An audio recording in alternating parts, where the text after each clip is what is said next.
Getting a hit is one of the best feelings in a fighting game, and is what most players spend most of their time trying to do. But not as many players consider what comes after they score a knockdown. We've all been here.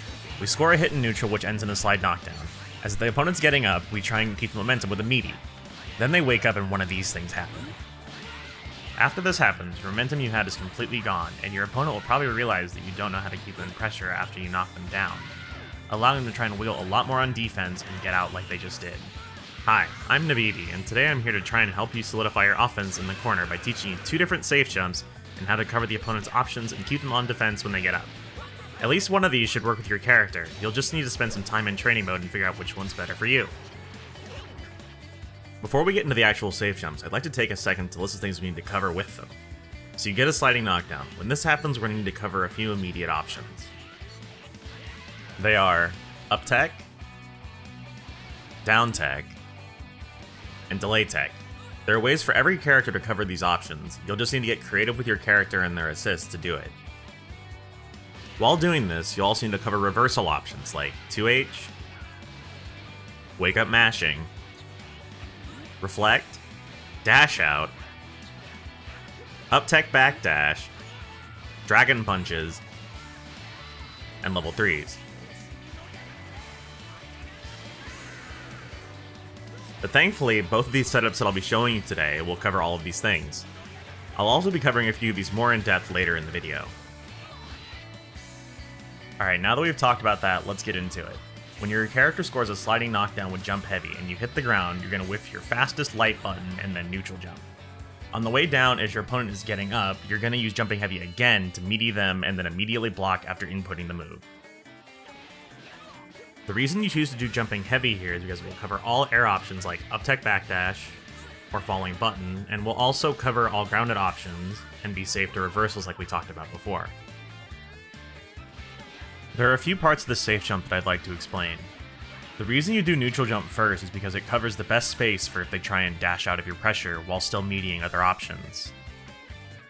You do jumping heavy on the way down because it'll hit all tech options except for delay tech, and it will also force you into a scramble that you have the advantage in if they take the hit in the air. You can also use your assist to make the jumping heavy convert on its own if you have assists available. Some are easier than others, so your mileage may vary. It's possible so that you can time your assist to convert on hit and keep pressure on block, and maybe even get a mix-up if your opponent is overwhelmed and not ready for it. Experiment with your character and see what grime you can find from this really simple situation.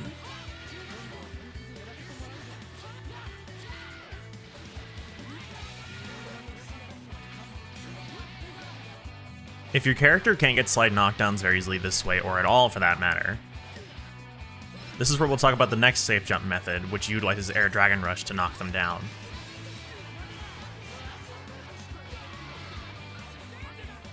So now that we've covered the previous safe jump in depth, this one shouldn't take nearly as long. This safe jump is only really different in the way you set it up, as it covers all the same options in the exact same way. Because of this, you can treat the 2 safe jumps near identically and use the same options for both after they block. What you're going to do once you knock them down with Air Dragon Rush is input backdash, then hold up forward as the backdash is happening, and on the way down you're going to press jump heavy just like we did before in the previous safe jump. And that's all there is to it. The reason you have to set this up differently, and there are 2 different safe jumps in this video, is because you have less frame advantage after doing Air Dragon Rush versus doing the jump heavy knockdown shown previously. Different frame advantages call for different setups, and that's why it's important to know how to cover your different knockdowns, and this is true in all fighting games, not just Dragon Ball.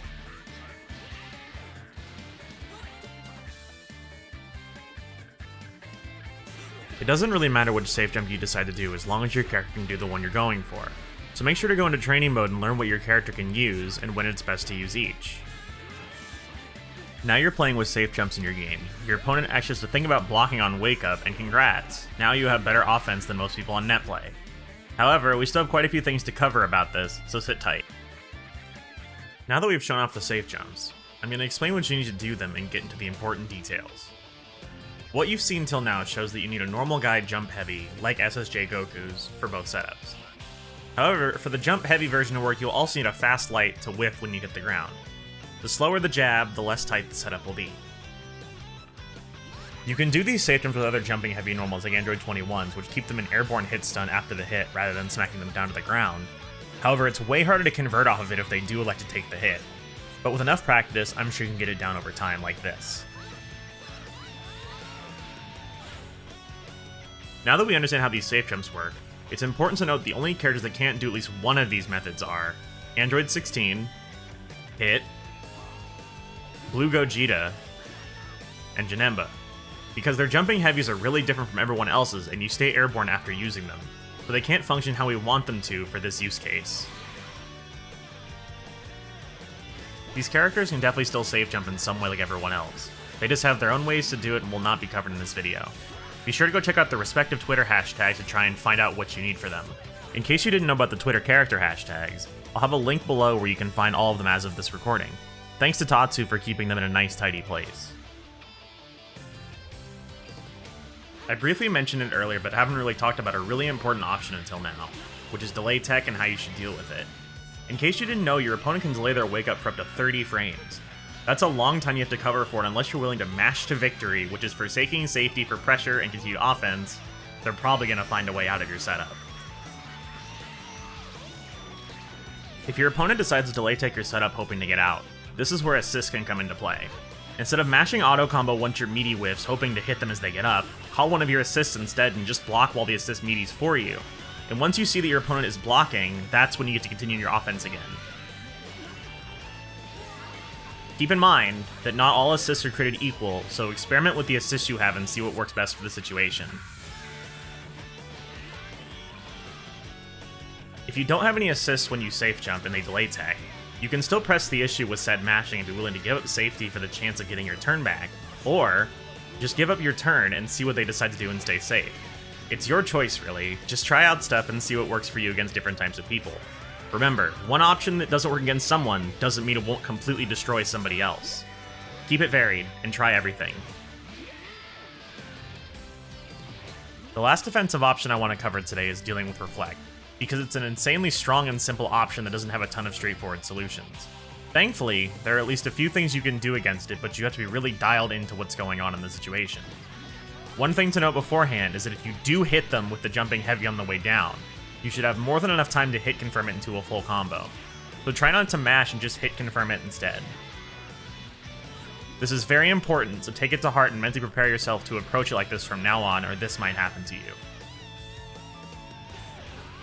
If they reflect your safe jump, you're pushed away to about half screen, but you should still be at least a little plus, which means you get to keep the corner advantage.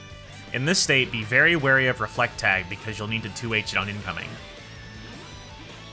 When you're at half screen, you don't usually have ways to straight up steal your turn back unless you take a risk. So at this point, you should probably try and keep the corner advantage and see what they try and do, rather than rushing in and possibly getting hit. Say they keep reflecting your safe jump and you know they're going to do it again.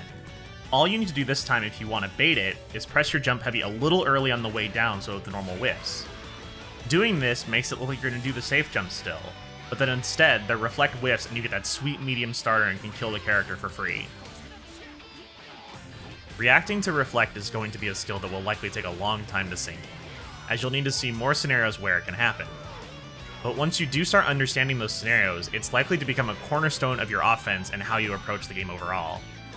Experiment with dealing with reflect inside of training mode and in real matches, and explore how good it is when you learn to structure your offense this way.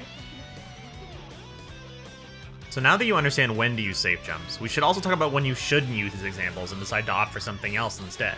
The short answer for this is if your character has a more optimal place they'd like to be in, such as Gotenks using Ghost Oki, or giving a really good level 3 mix-up like Cells or Android 21s. These do very similar things to safe jumps in practice, except the reward for using them are usually much higher. This is why you see them used so much in high-level play versus basic safe jumps. The other reason you may want to do something different is if your opponent has a reversal option that will still beat your safe jump. We'll now go over a few options that these setups won't cover. If you're fighting a character with parries like UI Goku or Jiren, you'll need to be far more careful with how you're trying to meaty them, because the parry's follow-up attacks will come out if they block an attack regardless of what they block, and you will lose the interaction in most cases. Experimenting with how assists affect these, however, is an incredibly important knowledge check, and you should definitely explore this sometime yourself. Against a character with guard point like Baby Vegeta, you may want to choose a different normal to meaty with. Some jump heavies will clash with the guard point because of how slow they are and the super will punish you.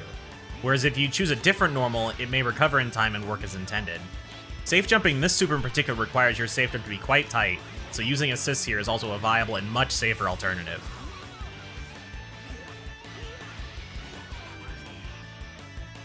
The last thing you'll need to worry about is command grab level 3s like Trunks and Android 16 have, because they'll scoop you off the ground as you're landing, which punishes your safe jump. Deciding to double jump last second here is an option, but by that point you might as well be meeting with assists so that it'll keep them locked down if they decide to get up.